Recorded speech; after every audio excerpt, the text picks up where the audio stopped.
কিন্তু গত 15ই আগস্ট বঙ্গবন্ধু শেখ মুজিবুর রহমানের মৃত্যুবার্ষিকী শাহাদত বার্ষিকীর দিনে আমরা দেখলাম বরগুনা জেলায় দুই গ্রুপের ভিতরে সংঘর্ষ যখন বেঁধে যায়, পুলিশের উল্টো একটা কাহিনী আমরা দেখলাম। মনে হলো টি-20 ম্যাচ খেলা হচ্ছে।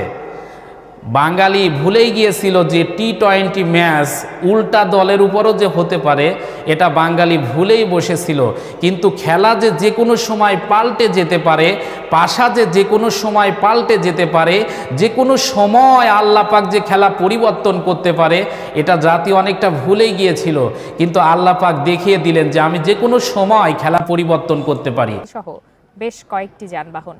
এ ঘটনায় পুলিশের গাফিলতির অভিযোগ তুলে অতিরিক্ত পুলিশ সুপার মহরম আলীকে বরখাস্তের দাবি তোলেন বরগুনার 1 আসনের সংসদ সদস্য অ্যাডভোকেট ধীরেন্দ্র দেবনাথ শম্ভু। আসসালামু আলাইকুম ওয়া রাহমাতুল্লাহি ওয়া বারাকাতুহু। আলহামদুলিল্লাহি ওয়া কাফা ওয়া সালামুন আলা ইবাদিহিল্লাযীনা ইসতাফা, আম্মা বা'দ। দূরে এবং কাছে, দেশে এবং প্রবাসে যে যেখান থেকে আজকের আলোচনাটি শুনছেন, ওয়াজ মিডিয়া বগুড়ার পক্ষ থেকে আন্তরিক সালাম, শুভেচ্ছা এবং মোবারক। আশা করছি সবাই ভালো আছেন।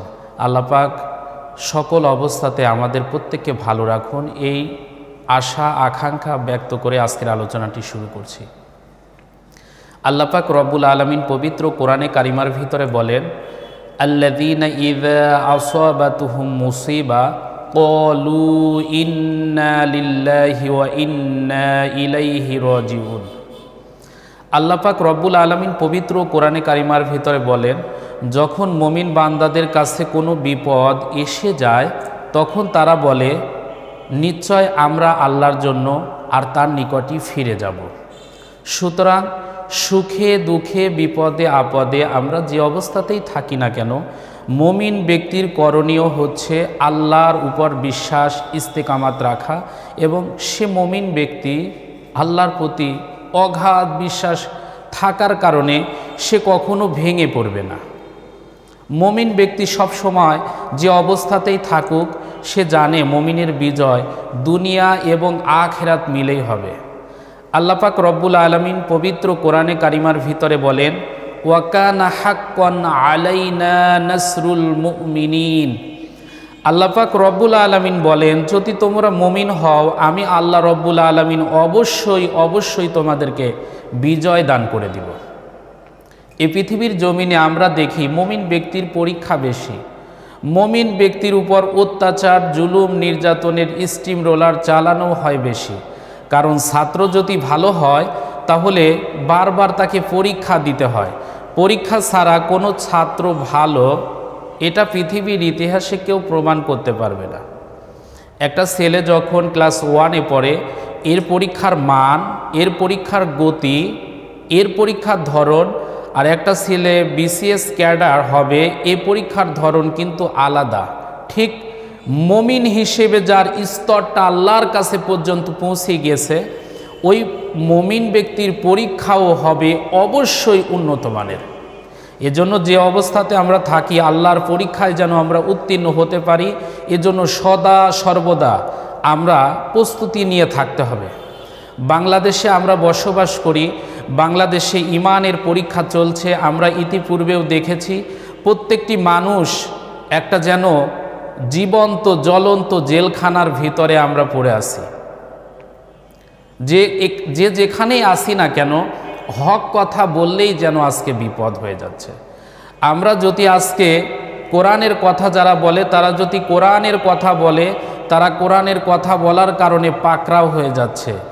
দেশে আজকে দ্রব্য মূল্যের ঊর্ধ্বগতি চলছে, সাধারণ মানুষ আজকে খেয়ে পড়ে বাঁচতে পারছে না, কিন্তু বলবে কোথায়? বলতে গেলেই যেন বিপদ। আজকে আমাদের অবস্থাটা এমন হয়েছে যে আমাদের কথা বলার মতো জায়গা নেই, শোয়ার মতো কোনো কায়দা নেই। কার কাছে বিচার দিবেন? রক্ষক যখন ভক্ষক হয়, সে জায়গায় বলার মতো কোনো অবকাশ পৃথিবীর জমিনে থাকে না। এজন্য আমাদের একটু চিন্তা ফিকির করা দরকার। এ বাংলাদেশে 3 জন মহান ব্যক্তির কথা আমি মাঝে মাঝেই স্মরণ করে থাকি, যে এই 3 জন ব্যক্তি পৃথিবীর ইতিহাসে যা করেছে বিশেষ করে বাংলাদেশের জন্য যা করেছে, আর হয়তোবা এই তিনজন ব্যক্তির মতো মহান ব্যক্তি আমরা খুঁজে পাব না। বঙ্গবন্ধু শেখ মুজিবুর রহমান স্বাধীনতার স্থপতি, যিনি বাংলাদেশের জন্য যা করেছেন, হয়তোবা এই মানুষের মতো আর কেউ এরকম ভালো কাজ করবে না। তিনি ইসলামী ফাউন্ডেশন প্রতিষ্ঠিত করেছেন এ বাংলাদেশে। তার টার্গেট ছিল বাংলাদেশের দুঃখী, নিরীহ, গ্রামের অসহায়, দারিদ্র মানুষগুলো যেন কোরআনমুখী হতে পারে। এজন্য তিনি ইসলামী ফাউন্ডেশন তৈরি করে দিয়েছেন। আমরা দেখি ইসলামী ফাউন্ডেশনের মাধ্যমে হাজার হাজার ছেলেমেয়ের সকাল সন্ধ্যা কোরআনে কারিমা তেলাওয়াত শিখছে এবং কোরআনে কারিমা তেলাওয়াত পড়ছে। আল্লাহ পাক যেন এই কোরআনের বরকতে বঙ্গবন্ধুর কবরে সওয়াবগুলো পৌঁছিয়ে দেন। আমরা বলছি আমিন। বঙ্গবন্ধু দেশ এবং জাতির জন্য যে সকল ভালো কাজ করেছেন, আমরা অবশ্যই তার জন্য দোয়া করি। কিন্তু আজকে আমরা দেখতে পাচ্ছি কিছু হাইব্রিড নেতা বঙ্গবন্ধুর নাম ভাঙিয়ে এমন কিছু কাজ করছে যা দেশ এবং জাতির জন্য কলঙ্ক হয়ে যাচ্ছে। বঙ্গবন্ধু এজন্য আফসোস করে বলেছিলেন, আমি আমার জাতির জন্য, আমার দেশের লোকের জন্য যা কিছু নিয়ে আসি, এই চাটাইয়ের গোষ্ঠীরা চেটে চুটে খেয়ে ফেলে। দেশে এক সময় চোরের সংখ্যা বেশি ছিল, আজকে চোরগুলো উন্নতি লাভ করতে করতে ডাকাতে পরিণত হয়েছে। যার কারণে আমরা আজকে দেশের ভিতরে দেখছি অর্থ সম্পদের অভাব নেই। বাংলাদেশ দারিদ্র দেশ ছিল না, কিন্তু আজকে বাংলাদেশে যেন হাহাকার চলছে। শ্রীলঙ্কার পথের মতো যেন আমরা একটা পথযাত্রা শুরু করেছি। এই বঙ্গবন্ধু দেশের জন্য যা করেছে অবশ্যই কল্যাণকর, যা ভালো করেছেন তার জন্য আমরা অবশ্যই দোয়া করব। এমন একজন মহান মানব ছিলেন, তিনি হচ্ছেন শহীদ প্রেসিডেন্ট জিয়াউর রহমান। তিনি দেশের জন্য যা করেছেন আর হয়তোবা এই রকম নেতা আর আমরা খুঁজে পাব না। তিনি যখন কাজ করেছেন শ্রমিক, কৃষক, মেহনতি মানুষের কাজগুলো, কষ্টটা বোঝার জন্য তিনি মাথায় মাটির ডালি তুলে নিয়েছেন। তিনি মেহনতি মানুষের সাথে কাঁধে কাঁধ মিলিয়ে এমনভাবে কাজ করেছেন যার কারণে আজও দেশ এবং জাতির লোকেরা তাকে আনন্দচিত্রে, গর্ভচিত্রে তাকে স্মরণ করে ফেলে, তার জন্য মনের অজান্তে দোয়া করে। এমন একজন মহান মানুষ কোরআনের অঙ্গনে আমরা দেখেছি, কোরআনের পাখি আল্লামা দেলাওয়ার হোসেন সাঈদী। হয়তোবা তিনি আমাদের মাঝে এখনও আছেন, কিন্তু এই সোনার মানুষটাকে আমরা আজকে বুঝতে পারছি না, যার কারণে তার মর্যাদা সম্মান হীন করে আজকে দীর্ঘদিন পর্যন্ত আমরা কারাগারে তাকে বন্দি করে রেখেছি। এ মানুষটা এখনও আছে, এর সম্মান ইজ্জত যদি বুঝতে পারতাম তাহলে আজকে এই মানুষটা 50টা বছর কোরআনের কথা বলার পর আজকে বিপদে পড়তো না। আজকে কোরআনের কথা বলার কারণে তিনি 50টা বছর কোরআনের কথা বলার কারণে আজকে প্রায় 12টা বছর তাকে জেলখানায় বন্দী হতে হয়েছে। একটা মাত্র কারণ, তিনি দেশ এবং জাতির মানুষকে কোরআনওয়ালা বানাতে চেয়েছিল। আমরা ছোটবেলায় দেখেছি বিভিন্ন জায়গায় ওয়াজ মাহফিল হতো, ইসালে সওয়াব হতো, আজিমুশান ওয়াজ মাহফিল হতো, কিন্তু কোরআন থেকে যে তাফসির করা যায়, কোরআন থেকে যে আলোচনা হয়, কোরআন থেকে যেন জাতির কাছে যে কথা বলা যায়, এটা কোরআনের পাখি শিখিয়ে গিয়েছেন যে কোরআন থেকে তাফসির করা যায়। এ কোরআন থেকে তাফসির করে দেশ এবং জাতিকে তিনি যে মেসেজ দিয়েছেন এবং কোরআন দ্বারা সমাজ, রাষ্ট্র, পরিবার গঠন করার চেষ্টা করেছেন, এটা জাতি এক সময় জানতো না। কোরআনের পাখিদের কারণে আল্লামা মামুনুল হক আজকে বিপদে, যে মানুষটা সুস্থ অবস্থায় ভিতরে ঢুকলো আজকে হুইল চেয়ারে করে বের হতে হয়, এ দুঃখ রাখার মতো জায়গা নেয়।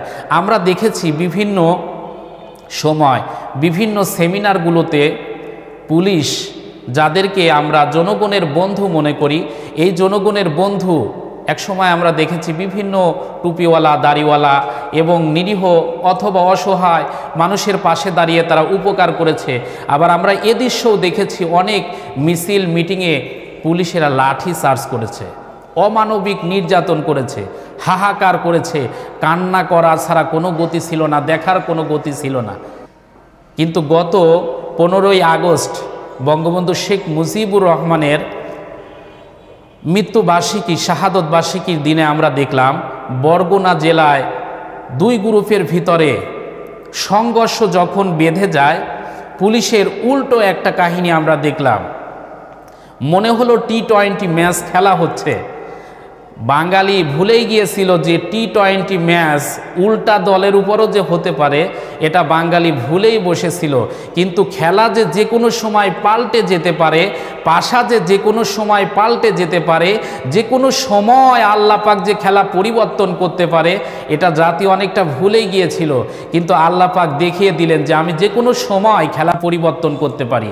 আল্লাহ পাক কোরআনে কারিমার ভিতরেও বলেন ওয়া মাকারু ওয়া মাকারাল্লাহ ওয়াল্লাহু খায়রুল মাকিরিন। আল্লাহ পাক বলেন তারা করে ষড়যন্ত্র আর আমি আল্লাহ করি কৌশল। এই পৃথিবীর জমিনে আল্লাহর চাইতে উত্তম কৌশল আর কেউ নাই।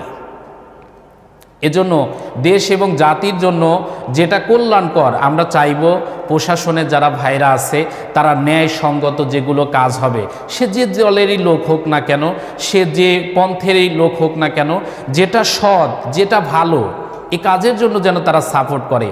দেশ এবং জাতি আজকে ধ্বংসের দ্বার প্রান্তে পৌঁছে গেছে। তারা যদি জাতির সামনে যদি সহযোগিতার হাত বাড়িয়ে দেয়, জনগণের কাতারে একটু এসে দাঁড়ায়, নিরীহ মানুষদের পাশে দাঁড়ায়, দেশের মানুষকে ভালোবাসার জন্য যদি তারা দাঁড়ায়, তাহলে দেশ ধ্বংস হবে না, বরং এই প্রশাসনের কারণেই দেশটা বেঁচে যাবে। এজন্য আমরা চাইব আল্লাহ পাক প্রশাসনের যারা দায়িত্বে আছে, ঊর্ধ্বতন যারা কর্মকর্তা আছে, এদেরকে সহি বুঝ দান করুক এবং নিরীহ মানুষের পাশে দাঁড়াবার তৌফিক দান করুন। এবং যে সকল আলেমেরা নির্যাতিত নিপীড়িত অবস্থায় জেলখানায় জীবন যাপন করছে, এ সকল মানুষগুলোকে আল্লাহ পাক কোরআনের পাখিগুলোকে এ পৃথিবীর জমিনে আবার সম্মানের সাথে ফিরিয়ে দিন। নবীজি বলেছেন আদ-দুনিয়া সিজনুন মুমিনিনা ওয়া জান্নাতুল কাফিরিন। এই পৃথিবীর জমিনটা মুমিনদের জন্য জেলখানা আর কাফেরদের জন্য এ দুনিয়াটাই জান্নাতের মতো। সুতরাং আল্লাহ পাক মুমিনদেরকে এই পৃথিবীর জমিনে পরীক্ষা করছেন, কিয়ামত পর্যন্ত করবেন। আল্লাহ পাকের কাছে আমরা চাইব মালিক দয়া করে আপনি আমাদেরকে যে পরীক্ষায় নেন না কেন, দয়া করে আমাদের পরীক্ষাগুলোর ভিতর দিয়ে আপনি আমাদের ইমানের বিজয় দান করবেন, আমরা যেন মাটির কবরে ইমানের সাথে যেতে পারি। এজন্য ভয়ের কোনো কারণ নেই, চিন্তার কোনো কারণ নাই। যে কোনো সময় বাংলাদেশের খেলা পরিবর্তন হবে এটাই আমরা বিশ্বাস করি। যে কোনো সময় গণতন্ত্রের খেলা ফিরে আসবে এটাই আমরা বিশ্বাস করি। কারণ এক মাঘে শীত যায় না, এক রাস্তায় কোনো দিনও সমাজ চলতে পারে না, যে কোনো সময়ই পরিবর্তন হবে এটাই আমরা বিশ্বাস করি। আল্লাহ পাক চাইলে জালেমদেরকে নিপাত করে মুমিনদেরকে বিজয় দিবেন। এ দেশ এবং জাতিকে আল্লাহ পাক মুমিন হিসেবে বিজয় দান করুন, এ আশা ব্যক্ত করে আমার কথা শেষ করছি। ওয়া আখিরি দাওয়ানা আনিল হামদুলিল্লাহি রাব্বিল আলামিন। আসসালামু আলাইকুম ওয়া রাহমাতুল্লাহি ওয়া তাআলা ওয়া বারাকাতুহু।